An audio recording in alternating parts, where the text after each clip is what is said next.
gorgeous peeps. Happy Friday. Oh my gosh, I'm so into this new hairdo. Look at these, I call these space balls. There's space balls on my head. Aren't they so cute? I'm so into them. How you guys doing? Today I'm gonna talk about comparison. It's gonna be a quick one. Hello everybody, my name is Nat. Every single one of you has a superpower. It is the most powerful tool to your disposal. I've always had this mindset of when I want something, I achieve it. I declare that that is what I'm going to achieve. That is what I want. And when I declare it, boom, it's done, it's decided. I've actually taught on this topic. I've taught on comparison in a group that I coach for.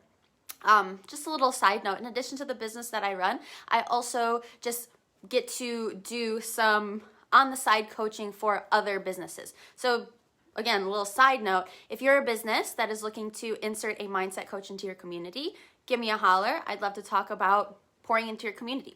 So that's just a little side thing that I do. But I've taught extensively on comparison. I've taught a lot and I've gone real deep on comparison. So today, we're not gonna go super deep, just gonna keep it super quick, but also really I'm going to give you the gold. I'm going to give you the most important parts, and I'm going to give you a different view on comparison. A lot of people talk about comparison as, oh, don't compare yourself. Comparison is the thief of joy. And yeah, I get it. We'll talk about why we do those particular things, but I'm also going to share with you how you can use comparison to your advantage. I'm a mindset coach. I teach you how to think differently, believe differently, and perceive differently. So when you choose to perceive comparison differently than how you normally do, you can perceive it to your advantage. So we're going to talk about that real quick. I'm not going to talk about all the details. I can teach on this for over an hour if I really wanted to, but we'll keep it really, really short. So we're going to go through 3 reasons why we do comparison. What's up, Dominique? What's up, Sammy? 3 reasons why we do comparison. Number 1, we do it to self-sabotage. We'll talk a little bit about that. Number 2, we do it to reinforce underlying feelings of not enoughness. And number 3, we do it to motivate us. So first one, we self-sabotage. We compare ourselves to other people because we subconsciously are trying to self-sabotage ourselves. Why do we self-sabotage? We self-sabotage sometimes because we don't feel worthy. We self-sabotage sometimes because we don't feel enough. Sometimes we'll self-sabotage if things start to feel scary or uncertain. If we start to feel unsafe, let's say you're growing your business and you've reached a record income month and all of a sudden you notice yourself self-sabotaging, you get to ask yourself, what part of me is not safe with this growth? What part of me feels scared at the rate that I am growing? And what part of me doesn't want to allow myself to grow? You'll compare yourself, oh, I'm not doing as good as this person, so you know what? I'm actually going to shut it down. I'm actually going to retreat back. Oh, what they're doing even better than me. What is wrong with me? Why am I not at that level? Even though I had a record month, why am I not doing that? And we'll go ahead and we'll retreat. And so that's an example of self-sabotage. Again, I'm going over these really, really quickly because I want to give you bite-sized pieces. And then also it is my intention to not just give you a different perspective on comparison, but it's also my intention to increase your awareness. A lot of the times we don't realize why it is that we're doing particular things, why it is that we self-sabotage, why it is that we compare, why it is that we're a perfectionist. These are all things that I can also talk about to you guys too. But just simply being aware of why we do those things, why we have those specific patterns is the first step in healing and recreating a new story and rewriting the way that you're experiencing something from the inside out. So number 1, we compare ourselves in order to self-sabotage. Why do we self-sabotage? Because we're trying to keep ourselves safe. If we're achieving a level of growth that we never have before, we'll go ahead and we will try to keep ourselves safe because that level of growth, even though we want it, even though it's exciting, even though we want to make a lot of money, even though we want to expand our team, even though we want to help more people, that level of growth is just uncomfortable because we've never been there before. So ego, inner child, some part of us is going to be resistant to that. That's number 1, why we compare ourselves. Number 2, we compare ourselves because we have an underlying feeling or underlying belief that we're not good enough, we're not worthy enough. a lot of this kind of goes really, really deep. When we're talking about worthiness, when we're talking about enoughness, a lot of it comes down to inner child stuff. At some point or another in your upbringing, maybe somebody told you that you weren't good enough. Maybe it's just a perception that you picked up as a kiddo. Maybe you were an only child for the longest time, and then all of a sudden mom and dad had another kid, and so you internally, even though mom and dad love you, even though mom and dad want the best for you, a part of you associated them having another kid as, well, why am I not good enough? Why do they need another kid? And I mean, even you might love your sibling, you might love your multiple siblings, but there might be a part of you that subconsciously attached this belief and this perception that I'm not good enough because mom and dad had another child, or I'm not good enough, mom and dad had a divorce, so I wasn't good enough to keep them together. They didn't stay together for me, so then we associate not enoughness with that. Those are just examples. But at some point or another in your upbringing, or somewhere along in your life, you believe that you were not good enough. Another little side note, a lot of religions and a lot of religions kind of say this, like, I'm not worthy of God's love, I'm not worthy, I'm a sinner. There's all these things that are kind of planted into a lot of religions' brains that even, like, I was thinking about the whole idea of baptism, that you have to baptize your child to cleanse them of original sin. And in of itself, like, with that mindset,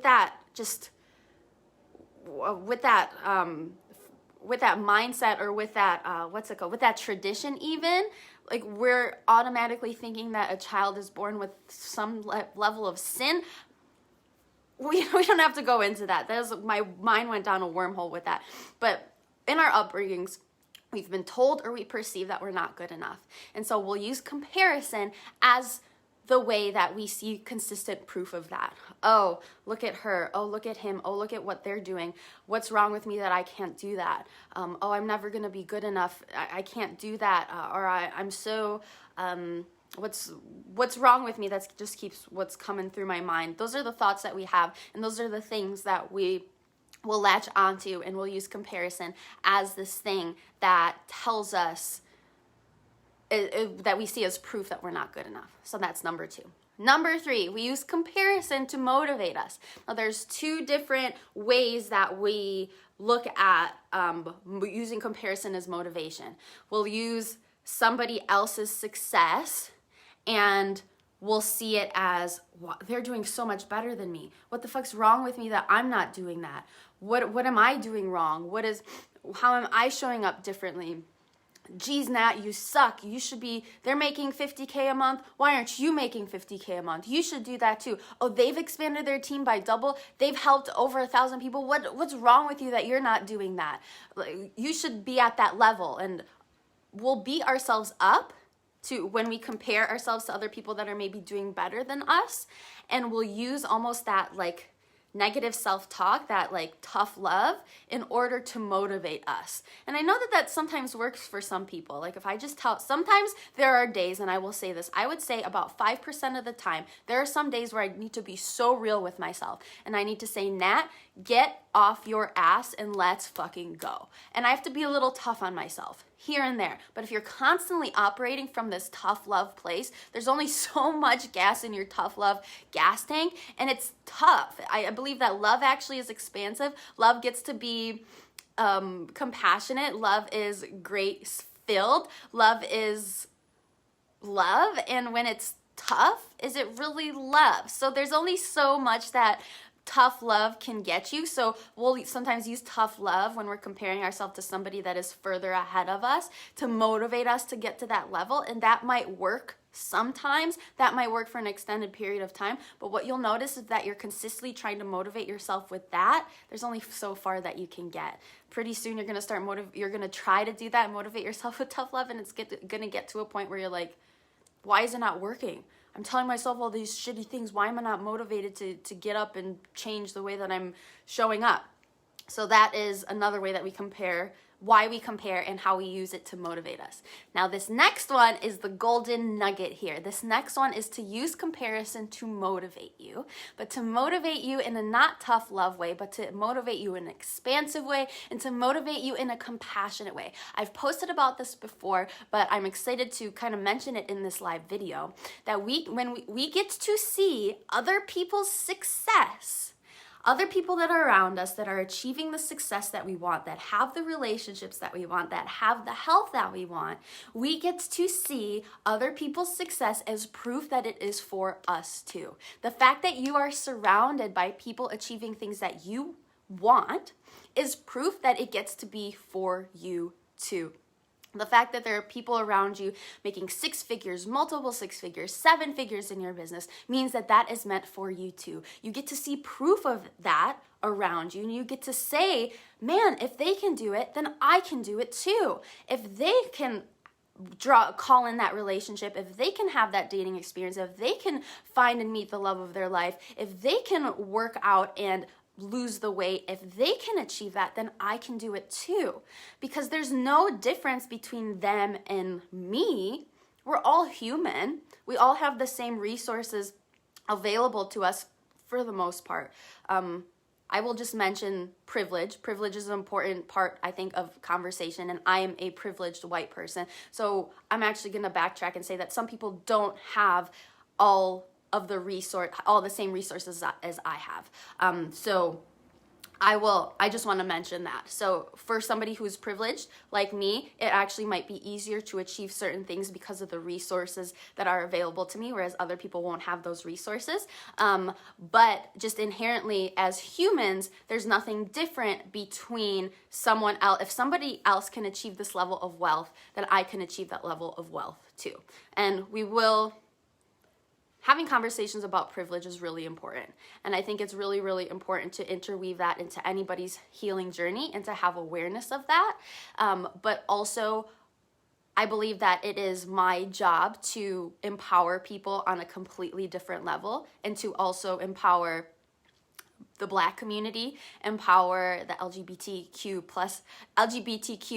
plus community. So if you're feeling like you want support and kind of rewiring some of the ways that you have thought, or some of the ways that you have been brought up, or some of the ways that society has influenced you to think about yourself, I'm here to support you through that. This is a safe space. You are welcome here. You are loved here. So we can absolutely include that into your healing journey. Just a little side thing that I wanted to add in there because it came up while I was talking.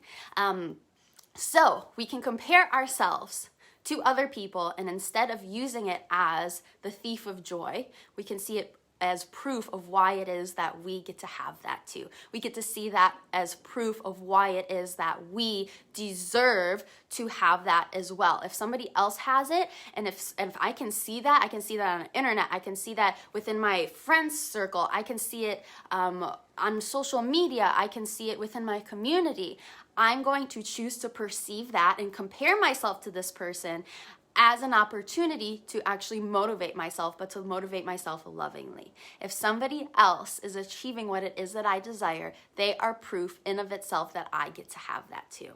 And so when I see somebody in a dream relationship that I desire to be in, I see it and I'm like, fuck yes. I got chills as I'm saying that. I'm like, yes, yes, yes, yes, yes, yes. If they can do it, I can do it too. I see somebody making 6 figures a month and I'm like, fuck yes, yes, yes, yes. If they can do it, I can do it too. And so I am celebrating that consistently. I'm celebrating the wins of the people around me all the time, because when I'm celebrating it, I'm getting in the vibe of it. I'm also emitting a frequency that matches those things, regardless of if those things are mine or not. And when I am vibrating at that level, then I get to attract it for myself that much more easily. So just to review, why is it that we compare ourselves? 3 reasons. Number 1, we use it to self-sabotage. Number 2, we use it because we feel like we're not good enough. Number 3, we use it to motivate us. 2 different reasons, 2 different ways that we use comparison to motivate us. Number 1, we'll use it to beat ourselves up, and to do the tough love route of, you should be doing better, or we'll use it expansively, and we will see that the success that other people are achieving is proof that we get to have it too. What it is that we're surrounded by, what it is that we're seeing other people achieving, that is for us too. Simply because we're seeing it, simply because it's happening around us, simply because we're able to perceive it as proof that we get to have that too. So, let me know what was actually the most useful out of all of these. What level of awareness really clicked with you? Maybe all of it clicked, maybe only just one thing clicked. And because I'm big on homework, some homework that I want you to do is think of what is one way that you find yourself consistently comparing yourself to other people, and how can you actually shift and choose to see it as something that's expansive? How can you use it in to your advantage? How can you shift and see how you've been using comparison in a way that isn't expansive and isn't loving and isn't really helping you? How can you shift and perceive that same comparison and to perceive it in a way that it's actually proof that you get to have that too, proof that you get to receive that, proof that you get to live in those same vibes, that you get to experience that too. And if you want to share that with me, I'm always open to hearing how you guys want to share. So if you want me to talk a little bit more on comparison, I can do like a whole workshop. And I mean, there probably would be like a little investment involved, just because it would be a longer thing and it would be recorded and it'd be something that you guys would have access to forever. But if that's something that you would want, let me know. I'm so open to doing that. It would be pretty low investment, just because it'd be kind of a one-time 1 hour thing. I'm going through some of these questions. Angela, hello. It's always emphasized the idea of grace over the idea of sin. Grace can be an antidote to comparisons. Ooh, I love that. Oh, grace, what a good word. Amazing, amazing, amazing. What a wonderful way to be raised in that, with that perspective, leaning into grace as opposed to leaning into the idea of sin. Oh, I love that. Thank you for sharing, Angela. Alrighty, what do I have for you guys? I have a free 5-day mental health reset that is available. I'll go ahead and post the link below.